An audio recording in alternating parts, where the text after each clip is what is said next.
Gary Atencio with CNTV, and today we're in Littleton, Colorado. I'm here at Restaurant Accounting Services, Inc. Since 2000, they have provided a virtual outsourced accounting, payroll, and finance platform for the hospitality industry. I'm joined here today with the founder, CEO, president. Thanks so much for joining us here today, Matt. Let's start off a little bit about yourself. I mean, you have a history really in the finance services industry. Last year was a very pivotal year for you. Share with me a little bit how this all got started for you. So for myself, I am a fourth generation restaurateur. My great-grandfather, my grandfather, my father, and subsequently myself, we've all owned restaurants on both coasts, New York City, New Jersey, the Pacific Northwest, and in 2000, I was fortunate enough to meet my business partner and through a mutual friend, and I had a concept for a management systems front end that would work between the point of sale system and the IRS. And my main goal was really to provide education and resources, financial resources for hospitality operators. And my business partners, they had an accounting program that was a proprietary program that they had written specifically for restaurants. So the two of us came together and I pitched him the idea, and we started September 2001 is when I came on board, and we started plugging away. That is amazing. I mean, let me ask you this. The restaurant industry can be one of the most rewarding industries or undertakings of a business owner. Yet at the same time, it can be one of the most challenging. I mean, is it safe to say that the restaurant industry has many moving pieces and therefore is a unique challenge that not only on the front end, but even on the back end as well? Very much so. I think that to put it into context for most individuals, it's a very unique business where you basically have a service industry that's backed by a manufacturing industry. So, not to diminish the creativity for hospitality, but you are in a manufacturing mindset in the back of the house, and then you are in a service mindset in the front of the house. Take that and add, stir in commodity-based pricing adjustments, hourly and wage variant employees, and what you wind up with is a very difficult business to manage financially with razor-thin margins. Excellent. Let me ask this: when an owner is putting together or deciding on a system to use, one that's going to affect their entire team, why do you feel that the balanced approach is the best way to look at this? The balanced approach allows the operator not to have to make difficult decisions between service and software. And when you look at software is not going to teach, they're going to control.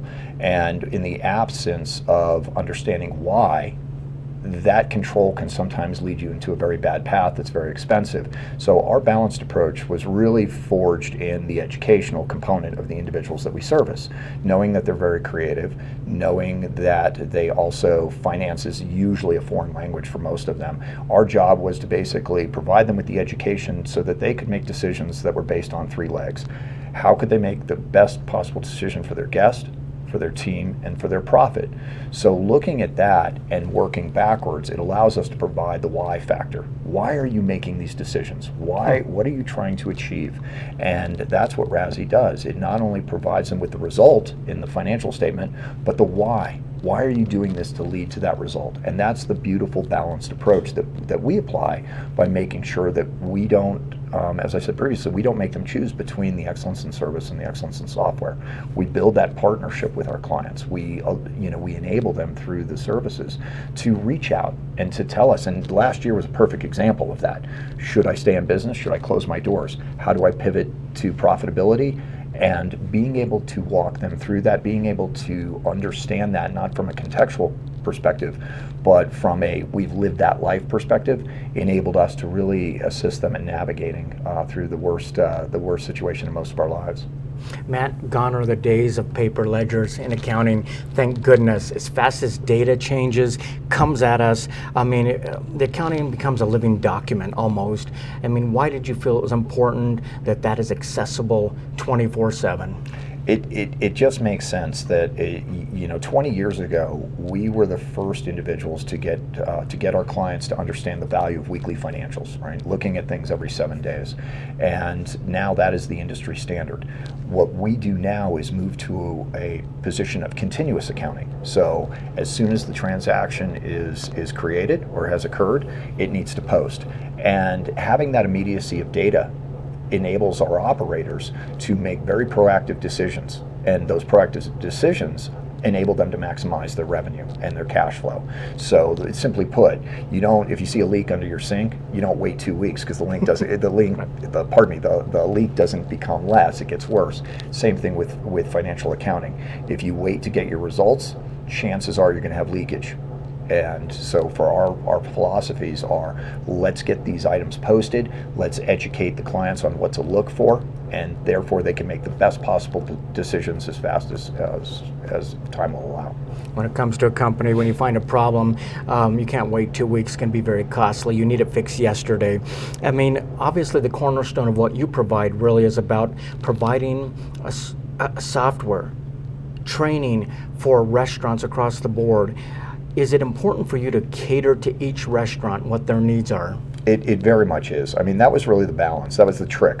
How do you utilize the same software program, but create an experience that is so unique to each individual's time and talent? And so that's what we've been able to do. I have individuals that are celebrity chefs, and they have farm-to-table type concepts. I have individuals that own single units that have 3 revenue centers in there. There's a bar, there's a sushi restaurant, a steakhouse. I have individuals that are downtown Littleton that do $500,000 a year and in their mom and pop.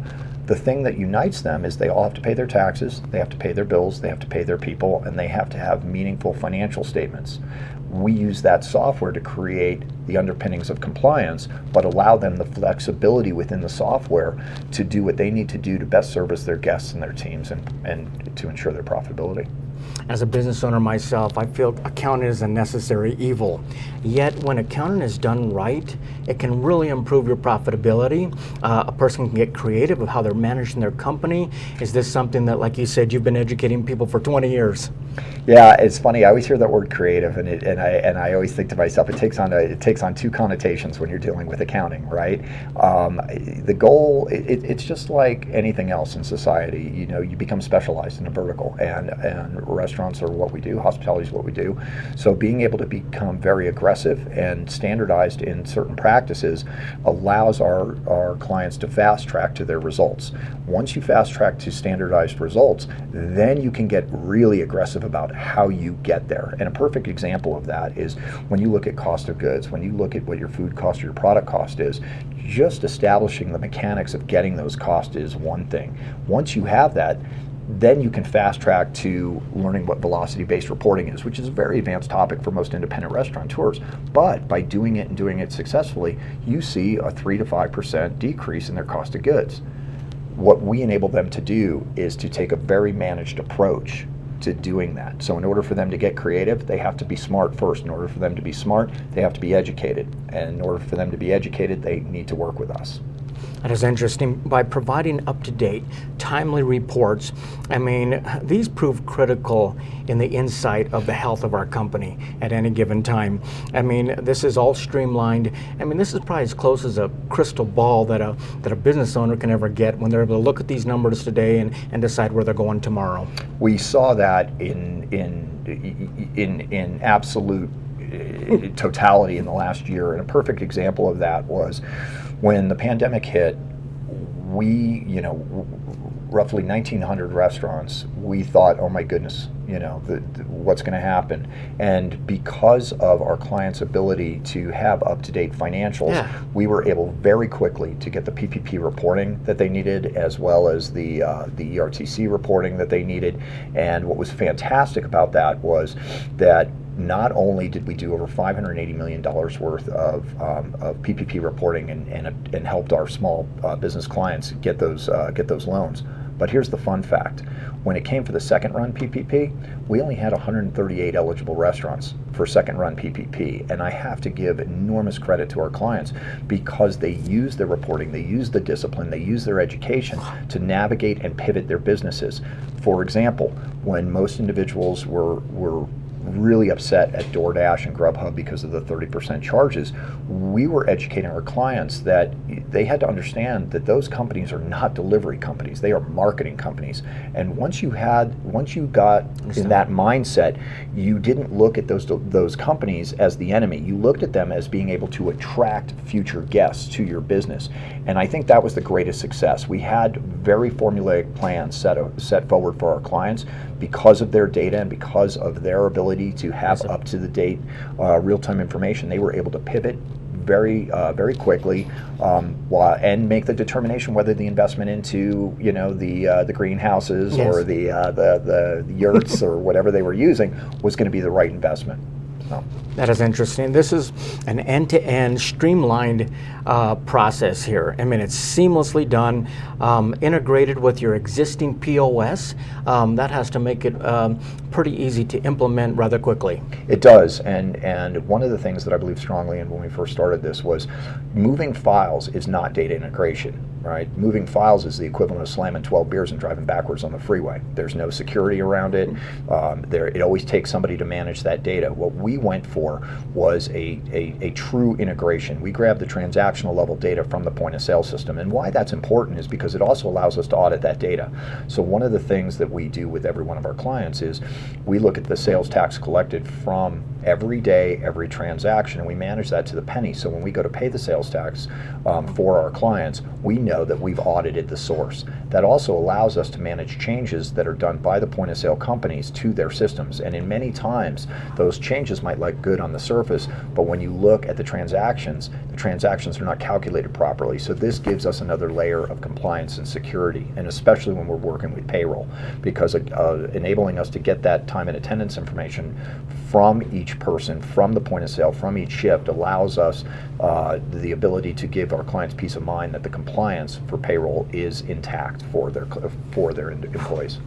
From the POS to the IRS. That's it. I mean, that is fantastic. Yep. Obviously, it's beneficial for an organization to use something like this, but like we say, we're talking about the taxes. This is something that's more than just beneficial. It's legally required. It keeps you in compliance.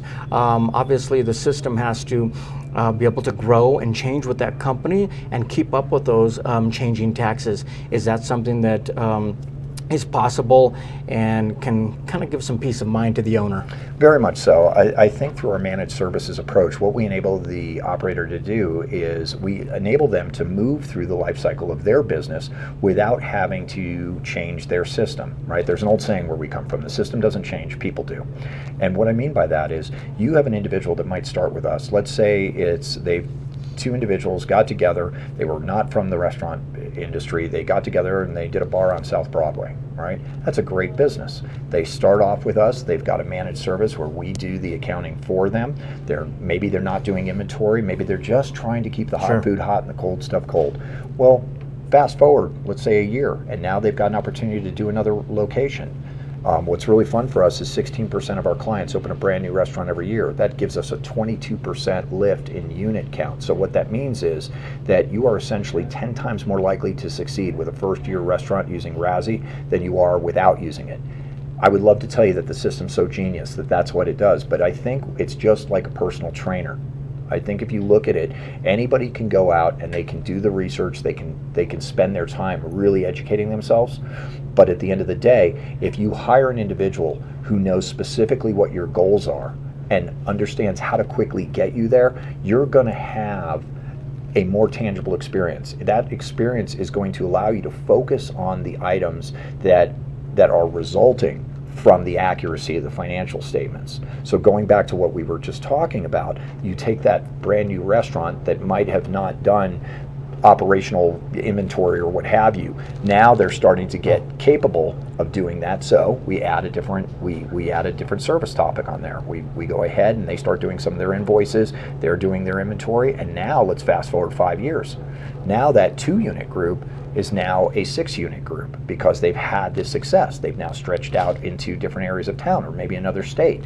Well, the beautiful thing there is that there's a balanced partnership. They don't have to hire individuals that are to managing a system. That's the difference between software and service, right? Software is going to create an individual that needs to manage it. Service allows you to partner with that company and allows you to defer the non-revenue producing overhead that you need to manage that system and allow you to keep individuals. And we saw this with the pandemic, and now we definitely see it in the staffing crisis, right? You don't have the opportunity as an owner to hire an individual, right? Because let's say $20 an hour times 40 hours a week, that's $41,600 a year. You're going to take $41,600 a year and put an individual in an office where that individual doesn't make food, they don't serve food, and they don't increase the brand awareness to the guest. Those days are gone. So now you have to find an individual that, or a company that knows your space, knows the depth, and can grow with you. Always better to do it right the first time. If you can't manage $1, you're never going to be able to manage 1,000. So you might as well get something built in place that can grow and expand with you. I mean, this really is a purpose-built payroll system. I mean, we're talking about one employee all the way up to what can be handled here? Well, I mean, we've got individuals that have 46, 47 restaurants in 13 states. I mean, the scale on the payroll alone, 99% of our clients pay weekly. And the reason we pay weekly is because it's best for hospitality cash flow. You know, so when you look at that, the system, and you said it best, it's purpose-built. It is built specifically to handle variable wage rate, heavy compliance, variable hour, multi-location employees, things that are very specific for hospitality payroll. And the beautiful thing about that is once you build it for hospitality, you can spin out and go to retail. You go, I mean, we're in other verticals as well. So we did the hardest thing first. We built the service, and then we wrapped the software around the service. And I'm still super proud of our team and our direction and our original plan. That is interesting. We're talking vendor payments, cash management, trends that you see happening. This really is about transparency, not only for the owners, but across the entire management team. I mean, that they can all access. Very much so. It's much like, look at it like a university. I mean, all I do is provide the classroom, and I provide the information, and I provide the knowledge and the goals and the tactics and measurements for the operator to achieve their greatest results that they can within the 4 walls of their business. And that's how I've always looked at RASI, is to do everything that we can to enable these incredibly hardworking individuals to be as educated as possible about the business that they have put enormous amounts of financial capital into. That is interesting. I mean, this is really a proactive approach that you're able to take when it comes to managing your inventory. We're talking about a dashboard that provides really a forecast of what's going to be happening. This has to be something that really helps manage cash flow not only today, but money in the future, let's say if you're wanting to expand for investors and whatnot. Yeah, you know, cash flow's king. No matter what business you're in, cash flow's king, and especially in hospitality. And one of the things that we found out very early on is by standardizing the financial statements, and we operate on what we call a 13-period financial cycle. So it takes the year, breaks into 13 4-week periods. Each period has 28 days. So essentially you're looking at cash flow, and you're looking at expenses, and you're looking at revenue every 7 days. It becomes very easily to mentally understand the rise and fall in your cash flow when it's always consistent. That was the key. Doing monthly financials for hospitality, if anybody's doing that, they need to stop today. It doesn't work. Purpose-built technology, obviously anybody can see that, but really what is a cornerstone for your organization is the fact that you are providing individualized training. Yep. Educating constantly these people how to use this software, and that really makes it you're not giving up one or the other. You've got high tech and high touch all at the same time. I'm going to steal that. I love it. High tech and high touch. It is true, but I mean, if you think about it, the efficiency quotients on that, when individuals understand the value of taking ownership and responsibility of their business, right? And then we provide the trust and verification and the trust in them to do the work that they need to do in a timely and knowledgeable fashion. But the verification is not a negative sense, it's a positive sense. We verify through education, we verify through the system, we verify through understanding how long they're parked on a certain area of the site, what they're trying to achieve. We monitor their behavior, and then we tighten the system to give them an experience that doesn't take away their time, doesn't give them a result that is meaningless to them. One of the things that we pride ourselves on is that I don't typically tell people how many reports we have, because the volume of reports doesn't mean that the system's great.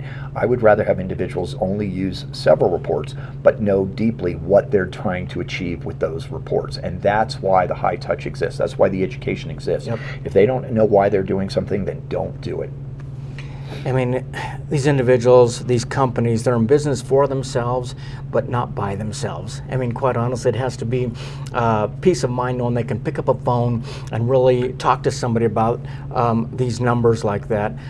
You become part of their team. I mean, do you celebrate their success in the same way? All day. I mean, we tell every client we are making as much an investment in them as they are in us, right? We have a very vested interest in their success, because very simply, the way that we bill a client, we bill them a flat rate for our services. So the economic quotient of this is simple. If the client's not efficient, then our margins drop. So we have to make sure at all costs that we are providing a system and services that get them to their goals as fast as possible, as accurate as possible, and it relies on their knowledge to achieve those goals. So the knowledge we make sure that we give them as much knowledge as they can. Their accuracy is measured in their timeliness on the system, and the results are measured in consistency as well. So that's what's really great about the partnership that we have with our clients. We are all working towards the same goal, which is their financial and emotional success. For over 2 decades, you have hit many milestones really in this business. Why during 2020, probably the most volatile year restaurants could ever imagine, did you decide to pivot and really step up to a different degree in this organization? Well, as I said previously, I'm a 4th generation restaurateur. It runs through my blood. And when I saw the when I saw the pandemic hit, I knew. I absolutely knew that individuals were going to have limited resources, and this was prior to the PPP coming out, and I wanted to do as much as we could for as many people as we could for as long as we could. So we immediately we pivoted our services and provided 35 to 40% fee reductions to every client, and which we've maintained. So once we did it, I pivoted the services to be more accounting, transactional accounting like, and gave our clients a growth path that allowed them to either utilize our accounting services or continue with what we call our oversight accounting, which provides them the end-to-end system, and where we just provide oversight for them and they're managing their own accounting. So what we tried to do there was be respectful of individuals. They might have had a long time controller, and we didn't want to usurp that person, but we wanted to provide them with the same level of fee structure that was meaningful for their business as they continue to grow. We retained of all the clients that stayed open, we retained 99% of our clients through the pandemic, right? It was pretty unbelievable, and I'm so grateful to them for the messages they send us of the gratitude. It was hugely validating for me after 20 years. There were a few milestones left, and that's probably the most meaningful one. Obviously, speaking with you, the restaurant industry is in your blood.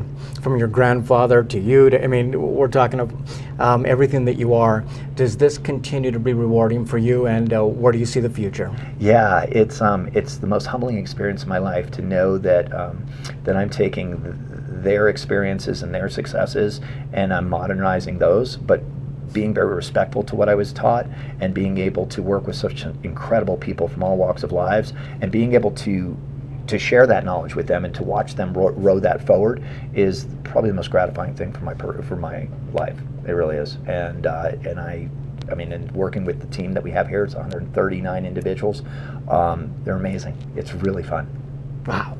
That is interesting. Viewers, let's take a look at the bottom of the screen right there. What you're going to see is their website. First of all, on the website, learn a little bit more about this organization. Check out the history there, many milestones that you're going to see. You'll see the reviews on there where basically restaurant owners out there are pleased with knowing that they've got somebody in their corner that is basically taking these data on a daily basis, really, and being able to monitor that, because that really is the lifeblood of any organization out there, is understanding not only where you are today, but where you're going in the future. You can see that basically this is an organization that really for over 2 decades has been thriving for restaurant owners out there. Thrive with the leading virtual end-to-end outsourced accounting, payroll, and finance platform. Once again, focus on food, not finances. This is Gary Atencio with CNTV, and if you don't know, now you know.